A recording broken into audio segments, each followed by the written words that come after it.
In this video, let's discuss the perfect fertility diet to improve egg quality after 40. I'm going to list the top 5 best foods for egg quality and a special consideration for women and men 40 plus. Also, I'm going to give you a couple fertility recipes that will get you on your way to healthy, vibrant eggs. In the last decade, I've concentrated my work on helping couples 35 to 45 who are trying to conceive. There are some special considerations, and by taking them into account, it's going to help you ensure you are properly resourced to conceive, have a healthy pregnancy, a healthy baby, while maintaining your own health and wellness. If that sounds good, keep watching. Charlene Lincoln, women's natural health and fertility specialist, and I became a first-time mama in my 40s. My channel is all about improving your fertility and fulfilling your dream of becoming a mommy. Support my channel by clicking like. Thank you so much. All right, so when working with couples, the first step is to assess the diet and make hopefully minor or sometimes some major changes to make it more fertility friendly. So based on a study, the best macronutrient breakdown for fertility and improving egg quality is 45% fat, 30% protein, and 25% carbohydrates. Okay, so before you reach for that Haagen-Dazs pint, let's talk about what kind of fats are recommended. So the number one fertility boosting food is fats. These are the fats I want you to incorporate into your diet, plus there's going to be some I want you to get rid of. Now, these are the ones that are beautiful, life-giving, egg quality, sperm quality improving fats. They include coconut, avocado, extra virgin olive oil, tallow, grass-fed pastured lard, and grass-fed ghee. Also, you can include, and I've done some research to make sure that this is true, red palm fruit oil. These are the fats that you are going to cook with and that you are going to consume in all the foods that you eat. These quality fats are going to give your body the necessary building blocks for hormones. They're non-inflammatory and they're going to keep you feeling full and satisfied. Okay, what about fat from dairy products? Now, that's a really good question. The reason at this point I don't recommend dairy, with the exception of ghee, is that though you can consume organic, it's still milk from an animal that is full of its own, natural hormones. This is directly from a NIH study. The most important hormones found in milk and other dairy products by using a variety of analytic methods consist of prolactin, steroids including estrogens, progesterone, corticoids, and androgens. Moreover, the existence of other hormones such as insulin-like growth factors and local hormones including prostaglandins. Therefore, I can't recommend any food that adds this to your body and brings up, I wonder what happened to all the milk ads with beautiful celebrities and that said milk does a body good. You remember them? Maybe because of studies like these. This is also from the NIH study. During the last couple of years, increasing bodies of evidence are indicating another property of hormones in dairy products as possible impact on human health,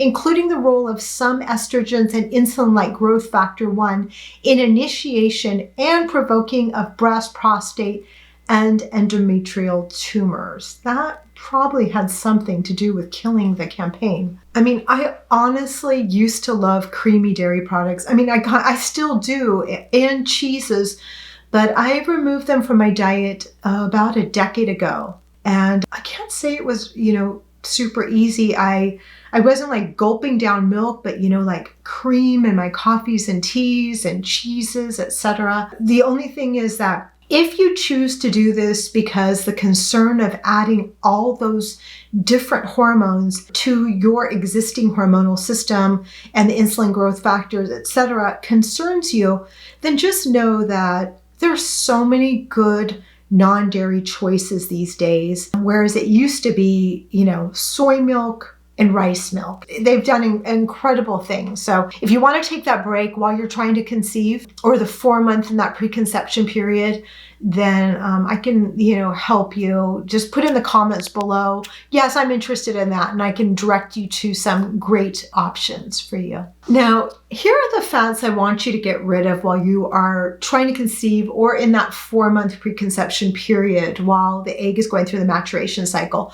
All the processed oils, canola oil, cottonseed oil, palm kernel oil. But remember I said red palm oil is fine. Rapeseed oil, which is canola. You can see why they changed the name. Shortening, sunflower oil, corn oil, margarine, peanut, soybean. These are found in most processed foods, and I say they are found in most kitchen pantries around the world. I mean, I think we all grew up consuming a lot. I grew up in the 80s where butter was evil and margarine was going to save us from heart attacks. Now, 20 million heart attacks later, the truth has been revealed, and I'm probably guesstimating that number. I hope I'm over-guesstimating it. So these oils are really popular because, they're cheap, they're neutral in flavor, and most are good to fry foods in. But also, unfortunately, they're genetically modified, they're high in pesticides, and they're very inflammatory. And what really creates the aging of our entire body, and other than, I guess, just aging in general, is inflammation. So we really don't want to be adding these inflammatory foods. Look through your cupboards, look through all your boxed and packaged foods, and you might have to set those aside or, get rid of them while you're going through this process of planning and preparing your body for pregnancy. And though, fats used to get such a bad rap for making you fat, it's actually these type of oils, because of their inflammatory and therefore toxic nature, that really contribute to obesity. Inflammation, like I said, creates poor egg and sperm quality, and we obviously do not want that. Okay, so like I said, here's a recipe. Breakfast, coconut milk smoothie, 2 to 3 ounces of full fat coconut milk, 1 tablespoon of almond butter, half an avocado, half cup of strawberries, 1 tablespoon of Vital Proteins collagen peptides, and 2 to 3 ounces of water, depending on how you like your shakes, and then put it through a blender. I really emphasize the importance of breakfast, and not in the traditional way that you think. What I emphasize is the importance of choosing appropriate foods for the first meal of the day, when you break fast, to ensure your hormones are supported throughout the day. Now, I'm going to talk about some yummy yet fertility sabotaging foods that it's probably one of the worst ways for you to start your day, and yet they're extremely popular. And like I said, many of us grew up eating these foods. And so when I talk about special considerations for us when we're trying to conceive in our 40s, what I'm seeing so much of, and not just me, in the medical community, is problems with blood sugar. And if you're like, I don't have diabetes, it doesn't even have to be diabetes, but it could be a pre-diabetic condition where it's blood sugar dysregulation. And it's really because of a lot of these type of foods, that these processed foods that are just really so prevalent in our diet. So let's talk about some of them that I want you to kind of switch up if you're starting your day with. It's the pastries, the cereals, the oatmeal, the toast, the pancakes, the biscuits. They're all going to spike your blood sugar and cause hormonal imbalances. And I want you to try something like this instead. 1 fried egg in coconut oil or ghee with sauteed greens like chard, kale, or spinach, and a piece of pastured bacon.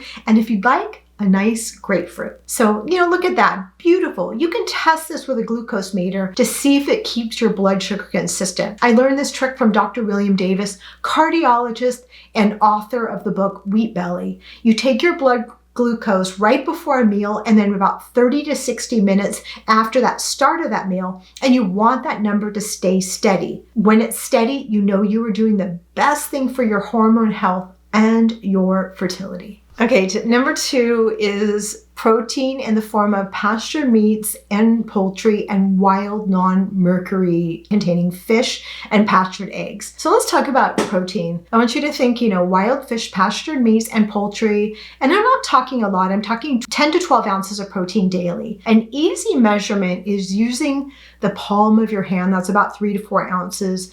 And I've been using a couple subscription services to order high quality protein. One is ButcherBox, US Wellness Meats, and for fish, Vital Choice. If you sign up with the links below, then each of us gets a discount and it can support my channel. And I say thank you so much. A note on fish. Fish is something we need to be careful with when improving egg quality. Search EWG Fish Guide, that's Environmental Working Group, for an up-to-date safe fish list, as well as those to avoid. Number 3, and this might surprise you, is organ meats.